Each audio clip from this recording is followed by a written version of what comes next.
You ever get that, like, shiver down your spine watching a horror movie? Mm. And you kind of wonder, like, what if some of that darkness, like, seeps out into the real world? Like, maybe those stories about cursed movie sets, Yeah. are more than just spooky Hollywood tales.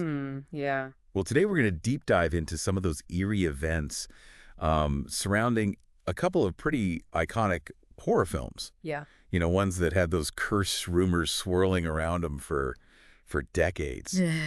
Poltergeist Oh, yeah. and The Exorcist. Fascinating, isn't it? How those stories, those whispers among film buffs, they really tap into our sort of primal fears about the unknown. Right. And what I find really interesting is that a lot of these stories are actually rooted in real life tragedies and unexplained events Yeah, yeah. that happened during and after the productions. It's like that line between fiction and reality got kind of blurry, Mm-hmm. and some of that on-screen terror like spilled over Yeah. into the lives of the people involved. So let's start with Poltergeist, that film that terrified audiences with its tale of a suburban family haunted by these really malevolent spirits. Poltergeist was just so effective at creating this sense of dread. Yeah. It played on those anxieties we all have about the safety of our own homes, Right. and the fact that they used real human skeletons Whoa. in the swimming pool scene Yeah. definitely added an unsettling layer of well, authenticity, I'd say. No, for sure. I always found that creepy. Like they used real skeletons. You got to wonder if maybe that decision somehow invited something unwanted onto the set. Yeah. But even before we even get like the alleged curse, Poltergeist was touched by a real life tragedy. Yeah. Dominique Dunne, who played the teenage daughter Dana, was murdered by her ex-boyfriend Tragic. just a few months after the film's release. It was a horrific act of violence, just shocked everyone. And it's a reminder that real life horror can often be far more terrifying than anything we see on screen. 100%. And sadly, the tragedies associated with Poltergeist, they didn't end there. The film sequel, Poltergeist the Second, the other side, that one seemed to be followed by a string of unfortunate events. Yeah, within a few years of the sequel's release, two actors from the film, they passed away. Julian Beck, who played the terrifying preacher Cain, Oh, right. he died from stomach cancer Yeah. shortly after filming. And then Will Sampson, known for his role as Taylor the Medicine Man, he passed away at the age of 53 from complications following a heart-lung transplant. It's such a somber pattern, isn't it? Yeah. And then there's the heartbreaking story of Heather O'Rourke, the young actress who played Carol Ann, the little girl at the heart of Poltergeist. Heather's death at just 12 years old during the filming of Poltergeist III, that was just a devastating blow. She died from a misdiagnosed intestinal blockage, a condition that could have been treated if detected earlier. Just awful. And it's a tragedy that really fueled those curse rumors surrounding the film. You can't help but wonder, if something more was at play. And the tragedies continued even years later. Lou Perryman, who played Pugsley in the original Poltergeist, was brutally murdered in his own home in 2009. Perryman's death, that was another senseless act of violence. It was completely unrelated to the film itself. But when you consider all of these events together, it does create this unsettling feeling. Yeah. Like a dark cloud hanging over the entire franchise. It really does. And amidst all this tragedy, there's also a story of incredible survival. Right. Richard Lawson, who played the parapsychologist Ryan in the first film, he survived a major plane crash in 1992. Wow. Over half of the passengers died, but he miraculously walked away. His survival is remarkable. It's a testament to human resilience, and it adds another layer to the complex story surrounding Poltergeist. I mean, some might see it as a sign that the curse was broken, Right. while others might view it as further proof of its existence, as if he was spared by some unseen force. Yeah. Definitely makes you think. And the strange events didn't stop with the original trilogy. Right. During the filming of the 2015 Poltergeist remake, there were reports of malfunctioning electronics and drones like mysteriously refusing to operate over a specific field on set. These technological glitches, while possibly explainable by, natural phenomena, they tap into our modern anxieties, don't they, about technology. The potential for unseen forces to disrupt our increasingly digital world. It's almost like an echo of those primal fears that were explored in the original film. Right. It's like even in the digital age, we can't escape the specter of the supernatural. Now let's turn our attention to another horror classic that's often associated with the idea of cursed films, The Exorcist. This film terrified audiences with its raw depiction of demonic possession, really pushing the boundaries of what was acceptable in horror cinema. Oh, yeah. The Exorcist was a cultural phenomenon when it was released back in '73. Right. Sparked debates about its graphic content and the nature of evil itself. It tapped into these deep-seated fears about the unknown and the potential for darkness to invade our lives. And some believe that darkness might have invaded the production itself. One of the most well-known stories is about a fire that ravaged the set, destroying most of the soundstage. Oh, wow. Except for Reagan's room, where those intense possession scenes were filmed. That fire, which remains unexplained to this day, it's one of those events that fuels the legend of the Exorcist curse. I mean, the fact that the room most central to the film's demonic themes was untouched by the flames, it adds this chilling layer of symbolism, doesn't it? Totally. It's like the fire itself recognized the boundaries of the supernatural. Yeah. Which is just, it's beyond creepy. Yeah. And then there was Ellen Burstyn, who played Chris McNeil, Reagan's mother. Right. During filming, she was thrown to the ground during one of the possession scenes, sustained a serious spinal injury. And that blood-curdling scream you hear in the film, that's her real scream of pain, not acting. Wow. Burstyn's injury, it speaks to the intensity of the filming process, the way that the actors were truly pushed to their limits, both physically and emotionally. Yeah. And the decision to use her real scream in the final cut, it just adds this layer of authenticity that contributes to the film's raw power. It's a reminder that filmmaking, especially when you're dealing with such intense subject matter, it can be dangerous. And let's not forget those subliminal recordings they used in The Exorcist. Oh, yeah. Buzzing bees, growling lions, sounds designed to tap into our primal fears and just unsettle the audience on a subconscious level. The use of subliminal messaging was groundbreaking and controversial, of course. It added to the film's reputation as this uniquely unsettling, disturbing experience. Yeah. It blurred the lines between what we see and hear consciously and what might be influencing us on a deeper, more psychological level. It definitely mess with your head. But the unsettling aspects of The Exorcist extended beyond the film itself. There were a number of deaths connected to the production that added fuel to those curse rumors. Jack McGowan, who played Burke Dennings, the film director within the movie, died from the flu just days after finishing his scenes. And Vasiliki Maliaros, who played Father Karras' mother, also passed away shortly after McGowan. The close timing of those deaths, especially considering their connection to the film's narrative, it's certainly striking. I mean, it's easy to see how people would draw a connection between the film's themes of death and the real-life passing of those involved, fueling that narrative of a curse. And it wasn't just those directly involved with the production, who experienced loss. Right. Several actors, they had family members pass away during or shortly after filming.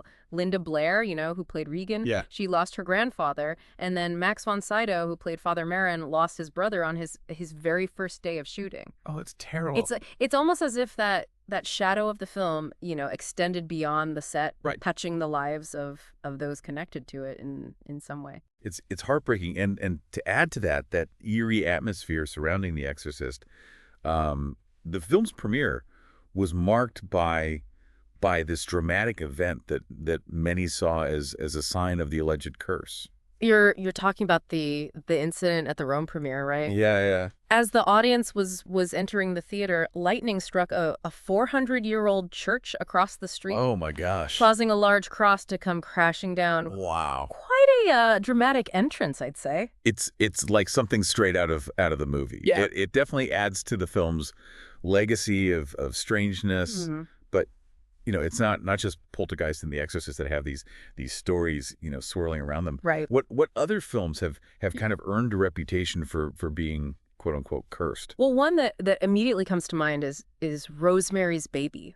Oh, okay. Roman Polanski's masterpiece of psychological horror. Like the films we've already talked about, it seems this film couldn't escape its own share of eerie real life events. Okay, I'm all ears. All right, so For starters, the film's composer, Krzysztof Komeda, he died tragically from a brain clot about a year after filming Wrapped.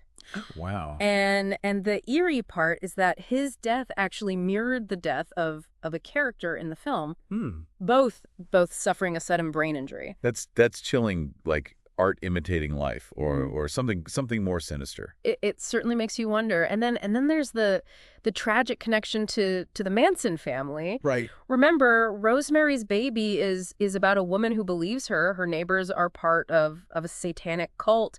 And tragically, Roman Polanski's wife, Sharon Tate, was murdered by the Manson family just a year after the film's release. Oh my gosh, that's right. I can't believe I forgot about that. Yeah. It's almost too strange to be a coincidence. The Manson murders cast a long shadow over the film, Yeah. Adding another layer of darkness to its legacy. Right. And as if that wasn't enough, there's also the connection to John Lennon's assassination. Right. Wow. The Dakota building, which was used as the exterior shot for the Bramford in the film. Yeah. That was where John Lennon was tragically killed in 1980. It's like that location itself became a magnet for tragedy. It certainly seems that way. Yeah. These events, while occurring years apart, they create this unsettling tapestry of interconnectedness. It really makes you think, doesn't it? Yeah. Are these events just a series of unfortunate coincidences, or is there something more at play here? That's the $1,000,000 question, isn't it? And Yeah. and I don't think there's an easy answer, but perhaps that's what makes these stories so compelling. They force us to confront the mysteries of life and death, and grapple with the possibility that there are forces at work that we may never fully understand. It's like a puzzle with missing pieces. Mm-hmm. We can see the connections, but we may never know the full picture. Yeah, But it's interesting to consider the psychological impact of working on films that deal with such dark and disturbing themes. yeah. Could that have played a role in some of these events? That's a great point. Imagine the emotional weight of portraying a character possessed by a demon or haunted by malevolent spirits. Right. Could that kind of intense acting experience open you up to something darker? It's certainly possible. Yeah. And think about the crew members, who are building the sets, designing the special effects, crafting the sound design. They're also immersed in that world, even if they're, not on camera. It's like they're all contributing to a collective energy. Yeah. And maybe, just maybe, that energy takes on a life of its own. It's a fascinating concept, isn't it? Yeah. Could the creative process itself, when focused on such dark themes, Right. somehow tap into a realm beyond our everyday understanding? It's a chilling thought, but even if we don't believe in curses, there's no denying the power of these stories. Mm-hmm. They tap into our deepest fears and make us question the nature of reality itself. Absolutely. They remind us that we live in a world where the unexpected can happen, and where the line between fiction and reality can sometimes be blurred. So what can we learn from these stories? Yeah. Even if we approach them with a healthy dose of skepticism, Yeah. what takeaways can we glean? I think one important takeaway is the reminder that even in the glitz and glamour of Hollywood, life can be unpredictable and fragile. Mm-hmm. We should cherish the time we have, and appreciate the people in our lives. That's a beautiful sentiment, and perhaps these stories also serve as a cautionary tale. Yeah. Maybe there are some doors we shouldn't open, Mm-hmm. some boundaries we shouldn't cross. It's a thought-provoking idea, isn't it? Perhaps by exploring the darkness, Right. we risk inviting it into our lives. Well, that's definitely something to ponder. Yeah, it's kind of like Pandora's box, isn't it? Yeah. Once you open it, you can't always control what comes out. It definitely makes you think twice about the stories we choose to tell, and the potential consequences of delving too deeply into the darkness. But even if we take these stories of cursed films with a grain of salt, They offer a fascinating glimpse into the psychology of filmmaking and the power of belief. Absolutely. These stories highlight the way our minds seek patterns Mhm. and meaning even in random events. We're Yeah. we're naturally drawn to the unexplained. Hmm. And we often find comfort in assigning a narrative, even if it's a supernatural one, to events that we can't fully comprehend. It's like our brains are wired to find connections, Yeah. even when they might not exist. Yeah. We crave explanations, and sometimes a supernatural explanation is more satisfying than just accepting that some things happen for no reason. Exactly. And when it comes to films, especially horror films, Totally. we're already primed to suspend our disbelief and accept the possibility of the impossible. So Mhm. it's not surprising that stories about curses take root and spread, becoming part of the film's legacy. It's like those stories, they add another layer of intrigue, Mm. making the films even more alluring. Yeah. Even if it's in a morbid kind of way, Right. we're drawn to the mystery, the possibility that there's more to the story than meets the eye. It's that sense of wonder and the unknown that keeps us coming back to these stories. Mhm. Wanting to believe that there's something more out there. So as we wrap up our deep dive into this strange and unsettling world of cursed films, I, I have to ask, what's the takeaway here? What can we learn from these stories, even if we don't necessarily believe in curses? I think one of the most important takeaways is the recognition that the world is full of mysteries and that there are some things we may never fully understand, and that's okay.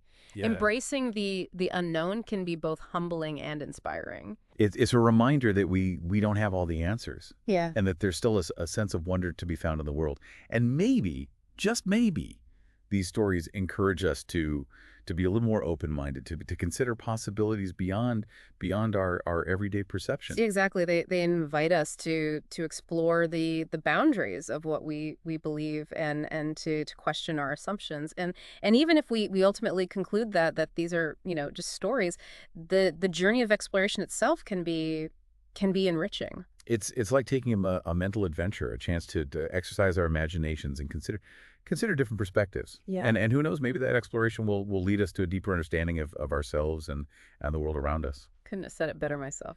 Well, on that note, I think it's time to wrap up our deep dive into the eerie world of cursed Hollywood films. We've explored the tragedies, the unexplained events, and the enduring power of these stories to captivate and unsettle us. It's been a fascinating journey, and I hope our listeners have enjoyed delving into the darker side of cinema with us. And if you're feeling a little spooked after listening to this episode, just remember, it's all in good fun. Turn on the lights, watch a comedy, and remember that the world is full of beauty and wonder, too. Until next time, stay curious, stay skeptical, and don't let the curses get you.